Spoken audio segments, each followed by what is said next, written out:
ಈ ಸಮಯ ಸುಮಾರು 7 ಗಂಟೆ.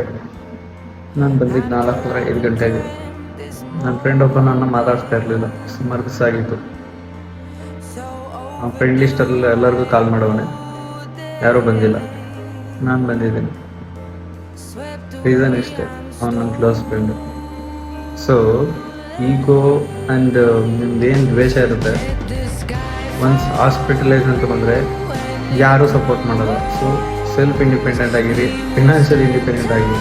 ಬಿಕಾಸ್ ನಿಮ್ಮ ಅಪ್ಪ ಅಮ್ಮನ ಬಿಟ್ಟರೆ ನಿಮಗೆ, ಇವನ್ ನಾನು ಅಷ್ಟೇ, ನನಗೆ ಏನೋ ಒಂದು ಸ್ವಲ್ಪ ದುಡ್ಡು ಕಟ್ಟಿರ್ಬೋದು, ಅದು ವಾಪಸ್ ಇಸ್ಕೊಬೇಕು. ಆದಷ್ಟು ಒಳ್ಳೆ ಫ್ರೆಂಡ್ಸ್ಗಳು ಮಾಡ್ಕೊಳ್ಳಿ. ನನ್ನ ಫ್ರೆಂಡ್ ಹಂಗೆ ಮಾಡ್ತಾರೆ, ಹಿಂಗೆ ಮಾಡಿ ₹1000 ಕೊಡೋಕ್ಕೂ ಯಾರೂ ಗತಿ ಇರೋಲ್ಲ, ಅವ್ರದ್ದೇ ಅವ್ರಿಗೆ ಹೆಚ್ಚಾಗಿರುತ್ತೆ. ಆದಷ್ಟು ನಿಮ್ಮ ಬಗ್ಗೆ ನೀವು ಕಾಳಜಿ ವಹಿಸಿ, ನಿಮ್ಮ ಪೇರೆಂಟ್ಸ್ ಜೊತೆ ಇರಿ.